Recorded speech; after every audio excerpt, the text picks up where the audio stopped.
A comienzos de 1970, el mundo estaba dividido por fronteras, paredes y bloques. El bloque comunista en el este y el bloque capitalista en el oeste.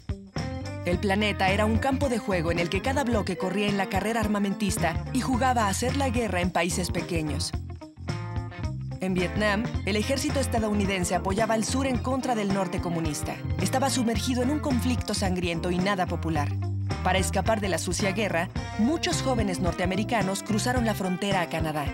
Vancouver, una ciudad silenciosa en la costa oeste, se vio impactada por la llegada de estos jóvenes americanos, héroes de la contracultura y de las protestas. Había un movimiento por la paz muy poderoso en Vancouver por los activistas pacifistas que salían de Estados Unidos, así como el movimiento pacifista canadiense y los cuáqueros. Así que era una mezcla. Comunistas, anarquistas, hippies. Se sentía algo en el aire, algo que pasaba, algo que se colaba. La chispa que encendería este barril de pólvora provino de Estados Unidos, cuando se anunció que se realizarían pruebas nucleares en una isla cerca de Alaska. Las pruebas subterráneas se llevarían a cabo en una falla sísmica, con los riesgos de provocar terremotos o tsunamis. Por su situación geográfica, Vancouver estaba en la primera fila. Las demostraciones se multiplicaron. Estaban ahí porque creían que la carrera armamentista nuclear era una locura y debían detenerla. Estábamos enojados, ¿saben? Bueno, ellos estaban haciendo todo esto. No íbamos a permitirlo, es una locura. Un grupo peculiar se formó bajo el liderazgo de Irving Stowe, un abogado estadounidense que se había convertido en cuáquero, y Jim Bolin, un antiguo ingeniero militar que había renunciado. Los ecologistas se unieron a estos militantes pacifistas y la asociación de las dos ramas llevó a la creación de un nuevo movimiento. Greenpeace nació en dos lugares. Uno fue en la casa de los Stowe y el otro fue en el sótano de la iglesia unitaria. Al final de la reunión, Irving Stowe siempre decía paz. Y al final de una reunión yo dije que esa paz sea verde. En ese momento pensé que era ridículo, no tenía sentido para mí. Al día siguiente, Bill dijo que mi padre lo llamó y le dijo, no puedo dejar de pensar en lo que dijiste. El movimiento por la paz y el medio ambiente, esto los une. En la siguiente reunión, él llegó diciendo, eso es lo que debemos de usar. Ese será el nombre de la organización ahora. Greenpeace nació y en ese momento no asustaba a nadie. Detener las pruebas nucleares estadounidenses en Amchitka parecía un proyecto ambicioso. Intentábamos descubrir cómo llamar la atención de los medios, porque nos dimos cuenta de que sin ellos solo éramos un grupo de personas y en ese punto no teníamos recursos. Decidieron rentar un barco para ir al área. Pero ¿quién estaría tan loco como para llevar a un grupo de hippies a navegar en la costa de Alaska? Al final encontraron a John Cormack y su bote Phyllis Cormack. Necesitábamos $10,000 para rentarlo. No puedes conseguir tanto vendiendo botones. Se organizó un concierto en beneficio de Greenpeace, reuniendo a un público de 10,000 personas. Se recaudó suficiente dinero para rentar el barco. El Phyllis Cormack era de hecho una vieja barcaza pesquera, no adecuada para esta aventura. Pero era la era del optimismo. El proyecto llegó a los titulares y apareció un rostro nuevo en los televisores. La locura es tan evidente que es un área lógica que hay que atacar, porque dos clases de locura se unen ahí. Está la locura de la Guerra Fría y la de contaminemos. No importa, lo que realmente importa es ganar dinero, y si están las dos, las atacamos a ambas. En septiembre de 1971, el Phyllis Cormack zarpó para retar al poder de Estados Unidos. 12 personas iban a bordo, no completamente conscientes de los peligros reales ni seguros de los resultados. Pero desde ese primer viaje, los principios fundamentales de Greenpeace se definieron. El primero se basaba en un concepto de la religión cuáquera. Irving Stowe viene de una tradición cuáquera. Y en esa tradición uno es testigo de eventos. Y si eso es todo lo que puedes hacer, has hecho algo muy importante. La palabra clave o lo importante es ser testigo. La idea es que al realizar acciones opuestas a las acciones de un gobierno, que es un poco ético e inmoral, al ponerte en la línea, arriesgando ir a prisión o que te maten, obtienes la atención de las personas. Ser testigo de algo oculto de nosotros y usar a los medios con ese propósito es el segundo principio de Greenpeace. A bordo del Phyllis Cormac había algunos reporteros. Ben Metcalf reportó la aventura por Radio Canadá. Bob Hunter escribió para El Sol de Vancouver. Era una persona excepcional y se convirtió en el primer presidente de Greenpeace. Bob Hunter tenía la habilidad de inspirar a las personas y eso es muy importante. Era un líder nato. Era como el filósofo de la organización, pero en definitiva era un visionario real para el movimiento por el medio ambiente en general. Hunter enviaba su columna todos los días. Él quería mantener al público interesado en este viaje increíble. Llevábamos a los medios con nosotros en las campañas. De hecho, nos convertíamos en los medios si era necesario. Soy Ben Metcalf, a bordo del Greenpeace, reportando para Radio Noticias. El Greenpeace lleva en el mar un mes en su viaje de protesta contra las pruebas de bombas de hidrógeno de Estados Unidos en Amchitka. Recuerdo las transmisiones de Greenpeace como algo electrificante. La voz de Ben Metcalf tenía tronidos por la estática. A veces era difícil entenderle. Se escuchaban las olas en el fondo. En tierra había toda una organización enviando las noticias que llegaban del barco. Soy Dorothy Metcalf de Greenpeace en tierra. Sí, un momento, por favor. Encenderé la grabadora. Diseñé mi propio trabajo sabiendo cómo se mueven las noticias y lo que necesitan los medios. Hice una lista de estaciones de radio en Vancouver, además de las agencias de noticias, tanto nacionales como internacionales. La belleza, lo brillante de Greenpeace es que ha tomado la idea de ser testigo y la ha usado para capturar los ojos de los medios. Pero los estadounidenses pospusieron la fecha de las pruebas nucleares. Comenzaron a haber dudas. ¿Seguimos? ¿Retrocedemos? ¿Cómo será el clima? ¿Podemos sobrevivir ahí? ¿Sabes cómo lo van a interpretar los medios? ¿Qué es lo que importa que el mundo sepa? En el Golfo de Alaska, el mar embraveció por las tormentas. Después de otra postergación, tras un viaje de más de un mes, la tripulación decidió volver a casa por una mayoría de 7 contra 5 votos. Tuvieron que volver porque la barcaza pesquera no lo habría logrado. Estábamos decepcionados y enojados. Había muchos gritos y hablamos sin fin al respecto.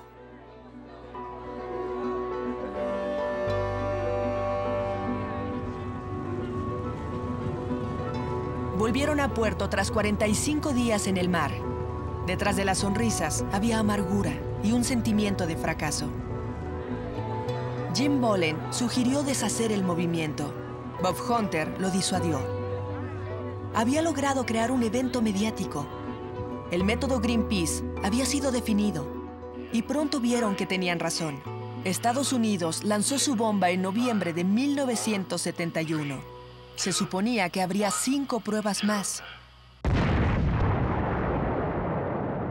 Pero Nixon decidió ponerle fin a la campaña. Llegamos a la Polinesia Francesa. La lucha de Greenpeace continuaría. No se concentraba solo en su vecino americano, sino en todo el mundo. La ecología mira la Tierra como una unidad, un mundo sin fronteras. Ese es otro de los principios fundamentales de Greenpeace, completamente nuevo en ese tiempo. Poco después de eso, los franceses anunciaron que harían pruebas atmosféricas en el Pacífico del Sur, lo cual llamó la atención del grupo de Greenpeace. ¿Qué hacer? Y Ben Metcalf dijo, esta vez llamaré a la posta de Wellington y les diré que necesitamos un bote y un capitán. Casi de inmediato respondieron. David McTaggart respondió al llamado. Con apariencia de pirata, el hombre de negocios canadiense disfrutaba de un retiro prematuro a sus 40 años en un yate en Nueva Zelanda. Vio el mapa, una zona prohibida alrededor del atolón de Mururoa en aguas internacionales, en donde el gobierno decía, no pueden navegar. Eso lo hizo enojar más. Se enojó mucho, ofendió su sentido de libertad. Y eso es lo que lo hizo decir, sí, iré en esta misión.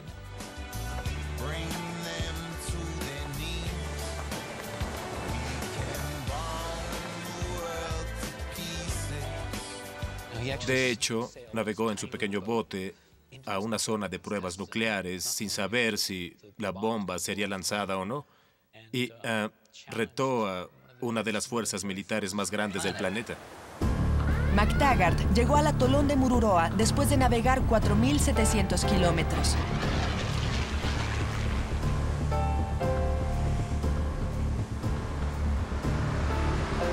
Acababa de entrar en la zona prohibida cuando una unidad naval abordó su yate. Contrario a las declaraciones del ejército francés, McTaggart fue golpeado y lastimaron su ojo.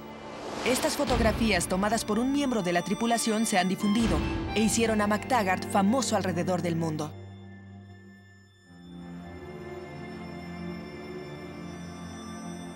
El ejército francés creyó que dado que el atolón de Mururoa era remoto, eso los protegería de la atención de los medios. Se equivocaron. El silencio ya no reinaba en el atolón del Pacífico.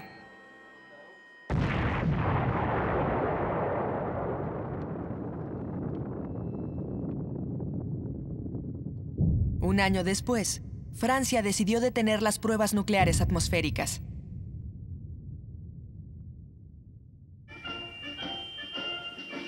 Entre el pacifismo y la Guerra Fría, la ONU organizó ese año las Cumbres de la Tierra en Estocolmo por primera vez. Delegados de casi 100 países debatieron sobre la contaminación masiva creada por la industrialización postguerra. Bajo el lema Una sola tierra, el concepto de contaminación, más allá de las fronteras, nació. Era la idea central del movimiento ambientalista que iba contra las ideas paranoicas del mundo en ese momento.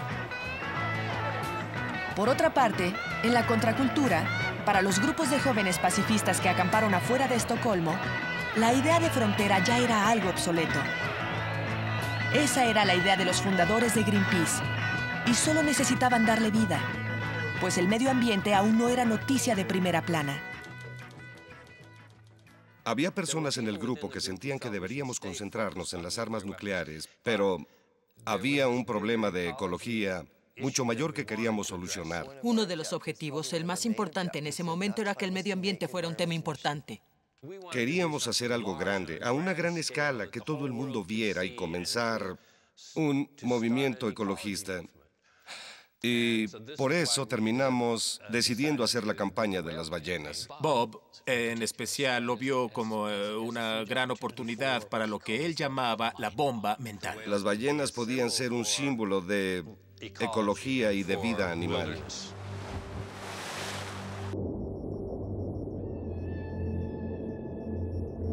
Desde el siglo XIX, las ballenas habían sido asesinadas sin piedad. A pesar de las muchas apelaciones por una moratoria a la caza, las naciones balleneras encabezadas por Japón, Rusia, Islandia y Noruega continuaron con la masacre, matando hasta 100.000 ballenas cada año. Carne de ballena congelada. Las suscripciones proporcionaron los fondos para la expedición y el Phyllis Cormack navegó de nuevo, esta vez con miles de personas deseándole suerte.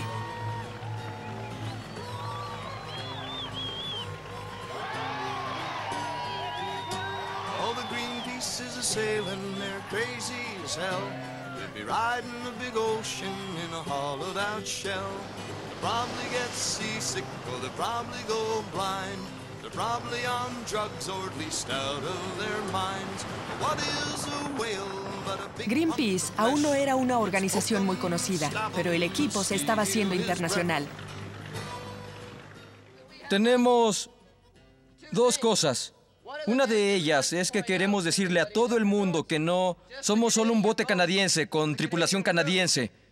De hecho, somos un equipo internacional bajo una bandera de las Naciones Unidas.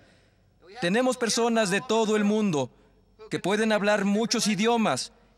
Y uno de los idiomas que estamos aprendiendo a hablar es el cetáceo. Tardaron 2 meses buscando antes de que encontraran al primer ballenero soviético. Había 3 barcos en la flotilla, un buque industrial y 2 arponeros.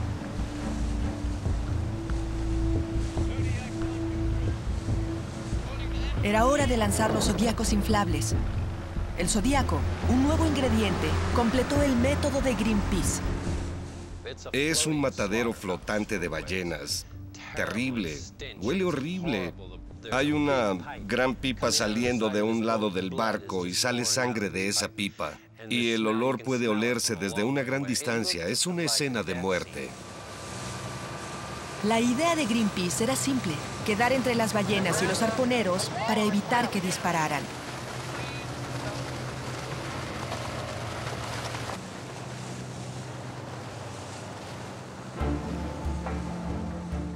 Sí, cada vez que el arponero tenía un buen tiro, yo maniobraba el barco para bloquearlo. Y estaba funcionando, y miré a Bob y le dije, es estupendo. Y luego el capitán sobre el ballenero ruso bajó de la pasarela y le gritó algo al arponero, y entonces él nos miró y le hizo algo así. ¡Por Dios! Y pensé, no va a disparar. Pero yo vi que giraba el arpón así y pensé, tal vez lo haga, lo va a hacer. Yo lo estaba viendo y estaba muy preocupado. Y lo hizo, ¡boom! Escuchamos la explosión y tenía un cable unido y el cable pasó al lado del bote. Pudo haberlos matado. Fácilmente pudo matarlos a todos. Le contábamos la historia a los medios del mundo. Necesitábamos fotografías, necesitábamos imágenes grabadas. Porque si volvíamos y solo les contábamos lo que pasó, no bastaría.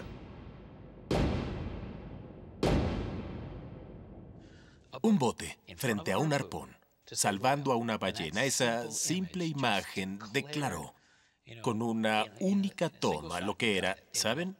¿Apoyas al arponero o a la ballena? ¿De qué lado estás? Y eso dibujó una línea negra y blanca entre las dos posibilidades y te obligaba a elegir. Las personas veían la escena del crimen y eran confrontadas con esa decisión. ¿Qué quieren hacer con esto? ¿Cuál es su opinión? El tema se hizo una metáfora para lo que le pedíamos a la gente. Les pedíamos que tomaran acción, que defendieran algo. Les pedimos que tomaran una decisión moral entre lo correcto y lo incorrecto y que hicieran algo. El método Greenpeace demostraría su efectividad con los cachorros de lobos marinos. Cientos, miles de los pieles blancas, como los llaman en Canadá, eran asesinados cada año por sus pieles cuando Greenpeace decidió hacer una campaña en 1976. Había otros hablando sobre ecología antes que Greenpeace, pero con Greenpeace la ecología al fin creció. El helicóptero y la ropa demuestran ese cambio en su estatus. La campaña por las ballenas generó un flujo de donaciones. Greenpeace tenía dinero. Greenpeace golpearía con fuerza. Las imágenes eran la cadena misma. Las fotografías del hielo manchado en sangre recorrieron el mundo, acabando con las importaciones de pieles. Greenpeace ganaba renombre internacional. Brigitte Bardot, una estrella de clase mundial entonces, vino a apoyar a la familia de Greenpeace. Como refuerzos. Esto es sumamente refrescante para mí. Sí, Me da gusto gracias. ser bienvenida. Somos de la misma familia, ¿eh? Ajá. ¿Me quieren como a una hermana? Oh, sí, gracias. Los overoles anaranjados eran el último grito de la moda.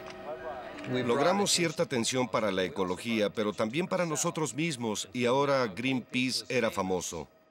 La mayor dificultad que teníamos era que había grupos de Greenpeace por todas partes del mundo. Recibíamos cartas con estampillas. que decían, saludos desde Greenpeace Boston. Y decíamos, qué bien, tenemos un Greenpeace en Boston. Y crecimos como hongos después de que llueve. Era un desastre. La verdad era algo inevitable, porque era un tiempo de absoluta y extraordinaria creatividad. Había un viejo barco en Londres que iba a ser destruido, pero el Sir William Hardy se convirtió en el guerrero arcoíris, un nombre hermoso para un barco que tendría un trágico final. El nombre fue sugerido por Bob Hunter, quien se retiró en silencio cediéndole a un viejo conocido el mando de Greenpeace. Ahora tenemos que hacer todo esto. Y David McTaggart era importante porque David tenía más experiencia que todos los demás. Había sido un hombre de negocios y tenía experiencia organizando a las personas. Él fue quien nos unió a todos. Y era algo muy difícil de hacer, pero él lo logró.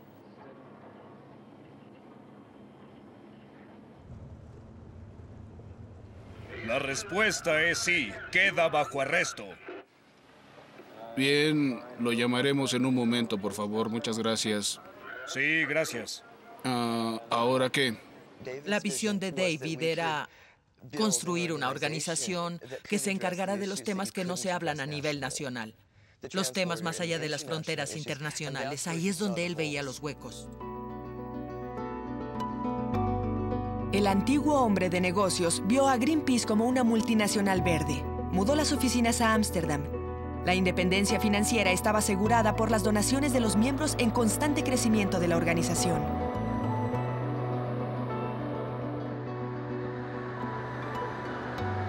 Para McTaggart, que llegó a la ecología a través del atolón de Mururoa, las pruebas nucleares eran una prioridad.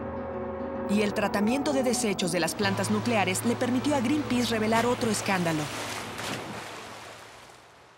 Ninguno de los estados europeos con industria nuclear en ese momento se preocupaba por los desechos. Lo tiraban a 500 kilómetros de la costa española. Aún hoy en día es difícil de creer. Había barriles de desechos radioactivos siendo tirados al mar. Barriles de 208 litros, es todo. Desechos radioactivos. Ocurría frente a nosotros, no lejos de la costa de España. Nadie lo veía ni quería verlo. Después de seguir a los barcos que hacían el trabajo sucio, trajeron los zodíacos. Y un extraño ballet comenzó, capturado en películas.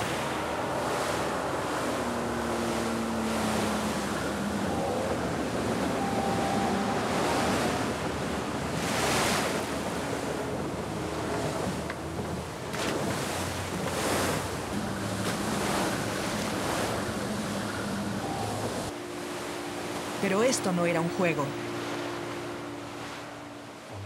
Casi hubo un accidente cuando 2 barriles de 800 kilogramos, 1.600 kilogramos de desechos nucleares cayeron sobre un zodiaco.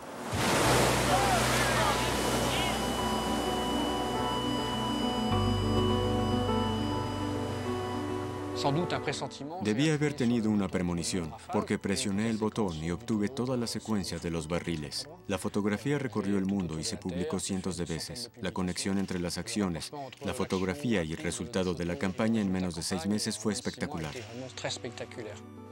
6 meses después, en la Convención de Londres, se hizo una moratoria a tirar desechos nucleares en el mar.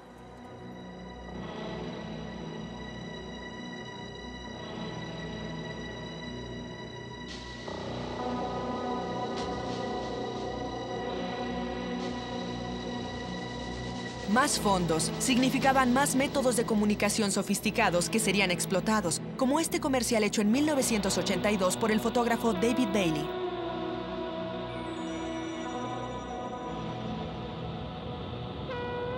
La industria nuclear estaba en su mira.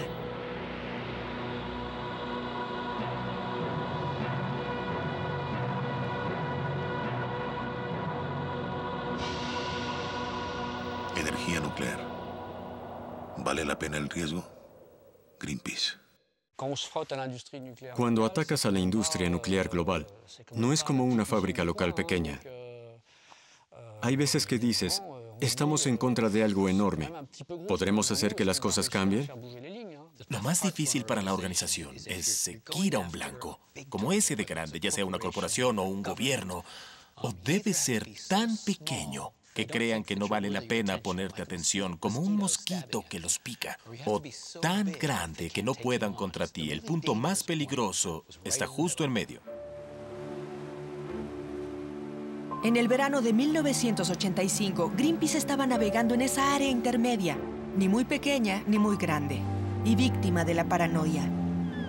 Cuando el guerrero arcoíris llegó a Oakland para otra campaña antinuclear, nadie pudo haber imaginado que los elementos del drama ya estaban acomodados. Pacífico libre de pruebas nucleares. Durante la noche del 10 de julio, 2 explosiones hundieron al barco de la organización, ocasionando la muerte del único miembro de Greenpeace que ha muerto en acción, el fotógrafo Fernando Pereira. Ese fue el día en que maduramos. El día en el que el guerrero arcoíris se hundió y Fernando murió. Ese fue el día en que dejamos de ser adolescentes y nos convertimos en adultos. El trauma de convertirse en blanco y saber que los habían infiltrado era enorme. La CIA, la KGB, el Servicio Secreto Británico, todo parecía poco probable, pero posible. Al final, la investigación demostró que el Servicio Secreto francés era el responsable. Greenpeace estaba en la línea de fuego y su única opción era crecer. Fueron tiempos increíblemente difíciles, tanto por lo que pasó como por cómo cambió a la organización. El Ministerio de Defensa cambió a Greenpeace y lo convirtió en la organización líder en proyección ambiental. Desde finales de 1985, los cheques caían sobre Greenpeace como confeti. Los partidarios se unían en cantidades fenomenales. Entonces, poder manejar ese ritmo de crecimiento era sumamente difícil. Al final, Greenpeace superó el trauma usando sus propias armas, mostrando el hundimiento del guerrero arcoíris en la bahía de Matauri, en Nueva Zelanda, frente a las cámaras de televisión.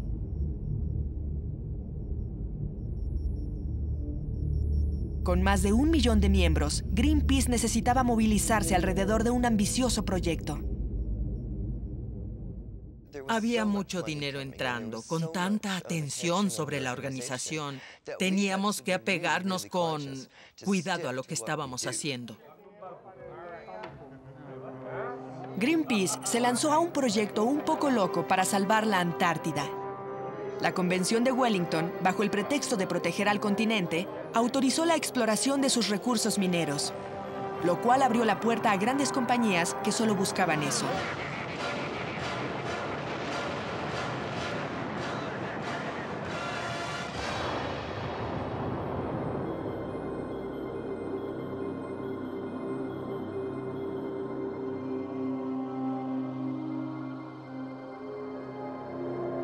Solo queda un continente en la Tierra que no ha sido explotado por el hombre. Ayúdenos a mantenerlo así. Greenpeace. Si no podíamos apartar este lugar del mundo de la explotación, ¿cómo podríamos salvar al resto del planeta? Así que decidimos ir al continente y poner un campamento base ahí.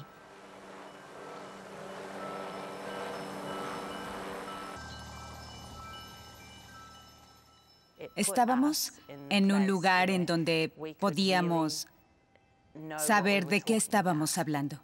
Así que no podría mentirnos ningún gobierno. Podíamos ir en persona y decir, lo que dices no es verdad. La semana pasada vi algo diferente.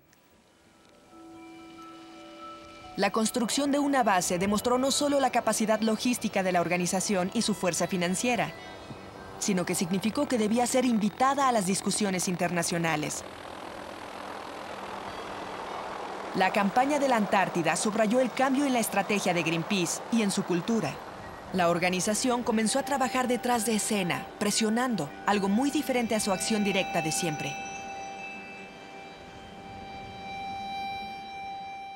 También teníamos una gran campaña muy silenciosa detrás de escena a un nivel muy alto, llamando a personas que conocen a otras personas. Una de esas personas era Jacques Cousteau, quien se involucró mucho y con mucho interés en el tema.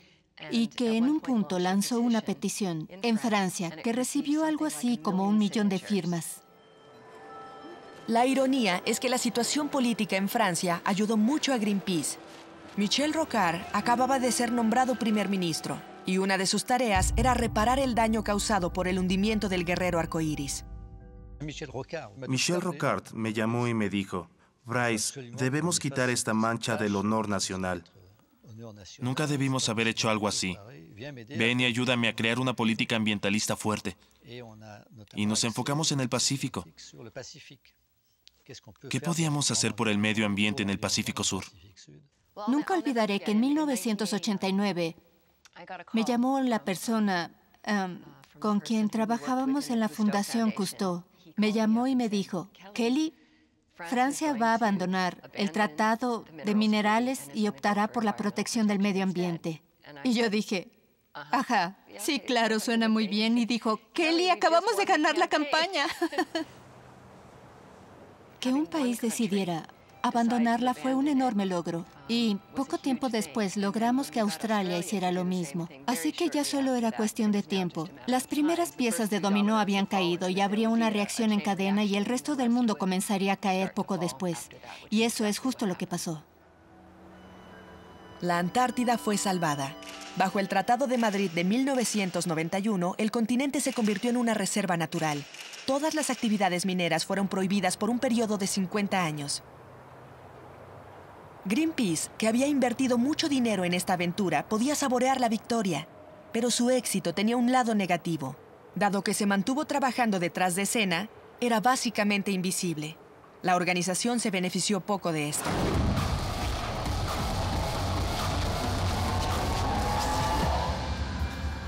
Al mismo tiempo, la crisis ecológica seguía creciendo.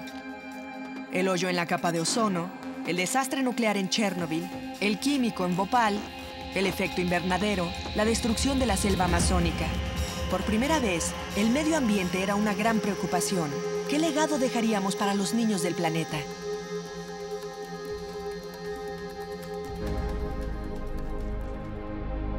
El futuro del planeta está en tus manos. Greenpeace. 20 años después de Estocolmo, se organizó una segunda cumbre de la Tierra en Río. Esta vez, por la crisis, los jefes de Estado y gobiernos asistieron. Era la reunión más grande de líderes del mundo en la historia. Por primera vez, una declaración puso al desarrollo junto a la protección ambiental. Una convención del cambio climático confirmó la necesidad de reducir las emisiones de gases de invernadero. Afuera de la cumbre oficial, 17,000 personas de diferentes foros estaban atentas, organizadas por representantes de 1,500 ONGs. El medio ambiente se convertía en un tema político y social. Greenpeace podía celebrar eso, pero la organización estaba perdida entre la multitud. El mensaje se estaba diluyendo y se estaba volviendo común. Había una crisis de identidad y una financiera. Habiendo estado cerca de los 5 millones en 1990, la cantidad de miembros estaba disminuyendo. Greenpeace necesitaba volver a su vieja imagen y métodos tradicionales. En 1995 tuvo esa oportunidad.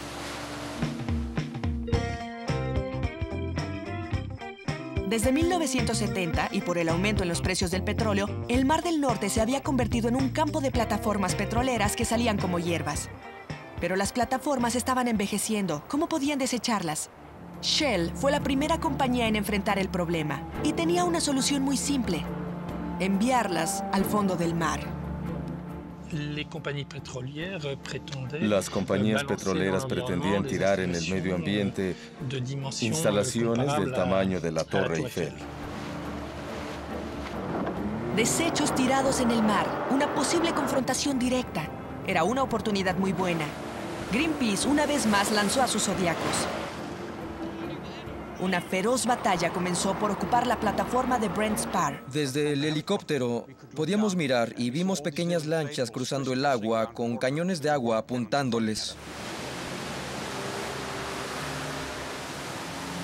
Una vez más, la tragedia pudo evitarse.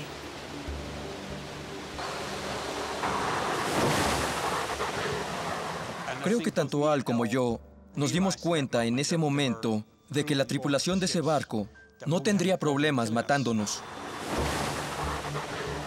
Los cañones de agua apuntando a los helicópteros fueron lo que hizo que se transformara esta campaña. Greenpeace Alemania comenzó un boicot contra las estaciones petroleras de Shell. La compañía perdía 5 millones de euros al día. Al final, tras una prueba de fuerza que duró 6 semanas, Shell cedió. La plataforma sería llevada a Noruega. Greenpeace había ganado, pero su victoria estaba manchada por un error. La cantidad de petróleo que había en la plataforma era menor a la que Greenpeace le había dicho a la prensa. Hubo un error en el muestreo, no fue debidamente supervisado. Lo que hicimos fue salir y decir, cometimos un error de muestreo. Pero la verdad es que si no hubiera habido químicos en Brent Spar, nos hubiéramos opuesto a que lo tiraran. No importó que Greenpeace tuviera buenos principios. Su credibilidad se vio muy afectada. Pero los siguientes eventos les dieron una oportunidad para recuperarse. Francia comenzará a realizar pruebas nucleares. Después de mucha deliberación, tomé esta decisión porque lo considero necesario para los intereses superiores de nuestra nación. El anuncio de Jacques Chirac sobre más pruebas nucleares en el Pacífico abrió un nuevo capítulo en la guerra que había colocado a Greenpeace contra Francia durante 25 años.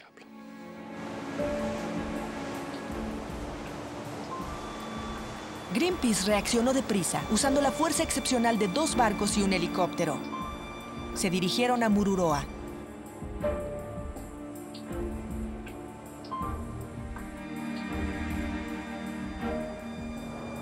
Su primer meta era obtener cobertura de los medios del evento, que consiguieron deprisa. Francia estaba en el muelle. Pero la fuerte presencia de los medios cambió la naturaleza de la campaña. Era una guerra de imágenes ante los medios. Nunca había visto eso y nunca lo he vuelto a ver. Nunca había visto a tantos reporteros de todo el mundo. Todo el mundo estaba mirando la confrontación entre Greenpeace y la poderosa Francia. Guerrero Arcoíris, habla la Marina. Su bote está dentro de las aguas territoriales francesas de Guerroa. Le pedimos que se detengan de inmediato. Iré a Mururoa. Las pruebas nucleares perdieron la atención. Lo que le interesaba a los medios era la batalla naval entre Greenpeace y su mejor oponente. Pero la batalla duró poco tiempo. Llegaron, están por abordar. Greenpeace subió las apuestas, cruzó el perímetro de la zona prohibida y los comandos navales los atacaron.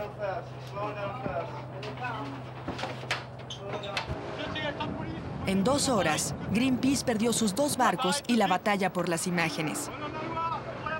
El video que se mostró era de la Armada Francesa mostrando el asalto a todo el mundo.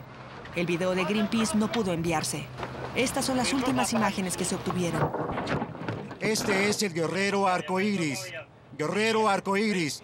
Los comandantes franceses han cortado las terminales principales y maestras de comunicaciones. La toma de los 2 barcos afectó mucho nuestros planes porque ambos barcos eran capaces de transmitir las grabaciones a todo el mundo.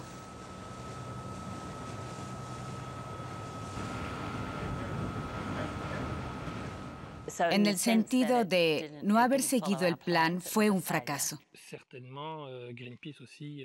Greenpeace cometió errores. Por arrogancia en exceso a veces o por ingenuidad. Y sí, hemos visto las consecuencias. Guerrero Arcoíris.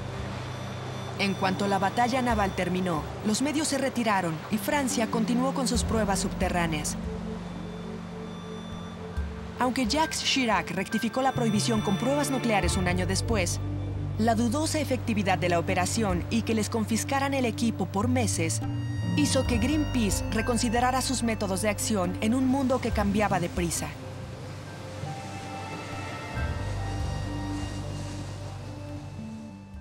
Tienes que hallar nuevas maneras de contar tu historia, porque cuando ya la contaste de una manera, deja de ser noticia. Así que salir en los zodiacos y bloquear los botes ya se había hecho y las personas lo habían visto tanto que teníamos que reinventarnos si queríamos poder cambiar a la sociedad. La cumbre de la Organización Mundial de Comercio debió haber marcado el advenimiento de la globalización del comercio, pero más bien reveló la fuerte resistencia de la globalización liberal. Los movimientos alterglobalistas ocuparon las calles capturando la atención de la gente y enfocando el enojo.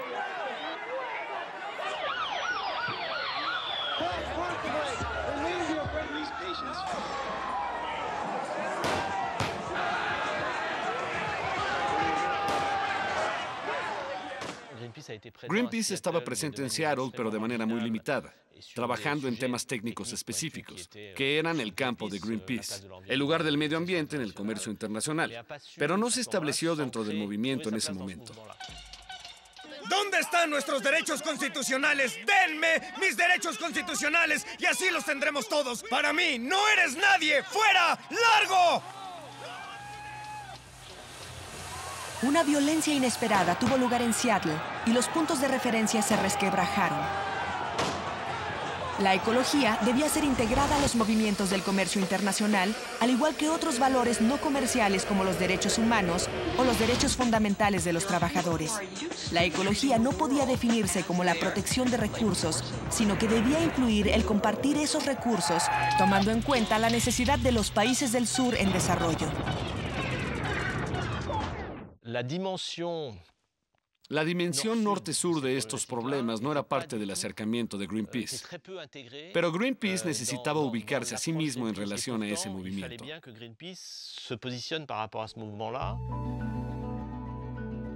Greenpeace abrió nuevas oficinas en China, India, África y América del Sur. Y cambió su línea de ataque. Por ejemplo, en el Golfo de Guinea. No era una protesta para proteger a una especie en peligro, sino para resaltar las nuevas prácticas pesqueras que ponían en peligro el balance económico de la región en lugar del balance ambiental. África alimenta a la Unión Europea. Para limitar la presión de la pesca en Europa, enviamos nuestros botes a pescar a la costa de África con acuerdos de cooperación con Marruecos, Senegal, etc. Y el efecto directo fue que la presión sobre la pesca incrementó localmente, lo que significa que las pescaderías tradicionales locales no podían pescar más. Un número de pescadores tradicionales tuvieron que dejar sus trabajos. Tenían los botes, pero ya no podían pescar. Se convirtieron en traficantes de inmigrantes que iban a las Canarias. Así que era como un círculo vicioso. Aquí producen en masa pantalones. Podrían ser circuitos electrónicos o juguetes. Hay contaminación en China, dado que se convirtió en el fabricante de bajo costo del mundo. Hay deforestación en Sudamérica o en África, dado que son los proveedores de materia prima. Además de condenar los escándalos, Greenpeace se transformó, integrando el entendimiento de los sistemas económicos en su búsqueda de soluciones. Algo simbólico de esta evolución fue la elección de un nuevo director ejecutivo. Hola, me llamo Kuminaido, soy de África del Sur. Una parte del problema que el mundo enfrenta en este momento es que no respondemos a los retos globales de forma interconectada. No puedes hablar de justicia ambiental si no hablas de justicia económica, porque la justicia ambiental se ve impactada por las prácticas económicas que se realizan a favor de la economía. Monocultivos. Por ejemplo, en América del Sur, las selvas y otros paisajes naturales son destruidos cada día para hacer espacio para monocultivos diseñados genéticamente y pastizales. Al mismo tiempo, los ingenieros genéticos dicen que los cultivos diseñados genéticamente pueden ayudar a reducir el hambre en el mundo. La ingeniería genética no es la respuesta. La campaña de la ingeniería genética nos permitió colocarnos en una arena más grande en donde dijimos, lo que debe mirarse es el modelo agricultural. La ingeniería genética no es una cuestión solo francesa, es una cuestión de soberanía sobre la comida en muchos países del mundo. Ministro del Arroz, tomen esta ingeniosa invención que GM está preparando. Parece arroz normal, pensarán, pero de hecho es arroz modificado genéticamente, cuyo nombre oficial es LL62. Las nuevas amenazas, casi invisibles, eran un reto para Greenpeace, que necesitaba ese público más veleidoso, acostumbrado a Internet. ¡Bayer! ¿Quién mata las hierbas? ¡Bayer! ¡Que se queden, familia! Es tan innovador y fantástico que serán los primeros en Europa en probarlo. ¿Cómo tomamos las cosas que hicimos en la era de la televisión y las recreamos de manera que funcionen en las redes sociales? Miramos estas cosas y decimos, ¿y cómo vamos a crear una bomba mental con esto? Todos hemos escuchado sobre el cambio climático. Los nuevos medios de comunicación eran una herramienta formidable para refinar la estrategia, aumentar la presión en el sector industrial eligiendo a una compañía de perfil muy alto. Greenpeace es una organización que dispone de recursos limitados. Greenpeace es una organización con recursos limitados, pero las organizaciones que atacamos tienen recursos ilimitados. Les entreprises, c'est clair qu'on peut pas les attaquer. Es obvio que no podemos atacar todas las compañías al mismo tiempo. Así que una de nuestras estrategias es acercarnos con incentivos. Primero le preguntamos a las compañías su posición y dependiendo de las respuestas que recibamos, identificamos a una o a veces dos contra las que usaremos nuestros medios de ataque.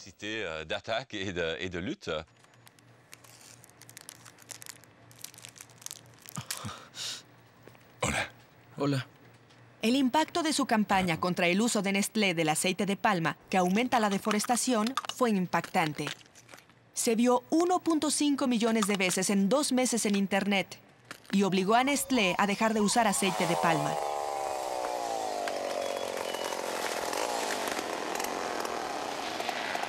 Evita que Nestlé compre aceite de palma de las compañías que destruyen las selvas tropicales. Luego llamamos a la siguiente lista de industrias y contestaban el teléfono de inmediato diciendo, hay que reunirnos. No quieren pasar la misma fase de confrontación a menos que sean muy tontos. Y usualmente no son completamente tontos. No siempre funciona así de bien, pero eso es lo que una organización como Greenpeace busca en los juegos de dominó. Hacer que caiga uno para que los demás lo sigan. La red carbonial, Facebook. Facebook vive en una gran caja llena de computadoras.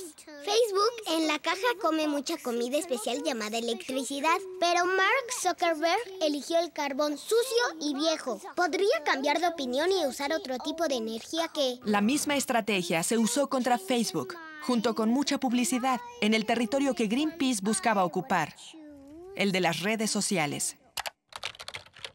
Tenemos que pensar en maneras nuevas y creativas que intensifiquen la presión para asegurar de que haya una respuesta urgente que necesitamos.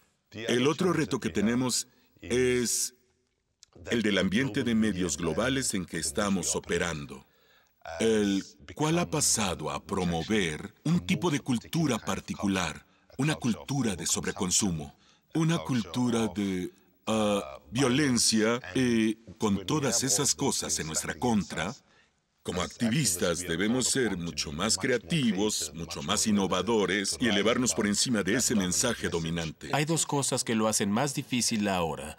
La atención de las personas a los medios está fragmentada por el número de recursos para los medios que pueden obtener y la complejidad, en particular, del tema del cambio climático, en donde es un movimiento lento. El reto que tenemos con el cambio climático es porque está pasando con el tiempo. Es mucho más difícil mostrarlo ante la cámara y que las personas lo entiendan.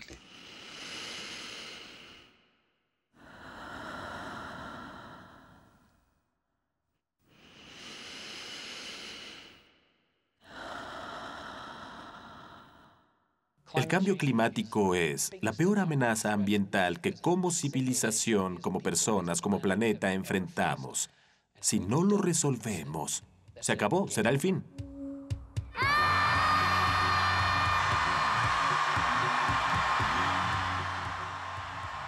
¿Cuándo despertaremos? ¿Quiénes son estas personas? ¿Quiénes son las personas que aparecen en la otra capa de interpelación? Es justo eso.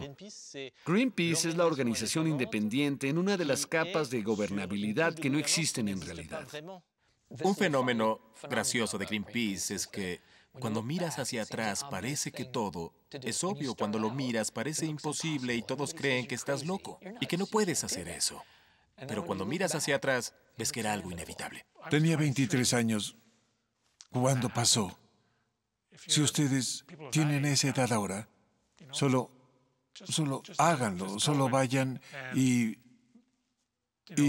arriésguense Aunque tengan miedo y busquen personas con quienes trabajar, no tengan miedo a equivocarse. Conéctense con lo que es importante y con quienes son. Hagan el cambio, cambien al mundo.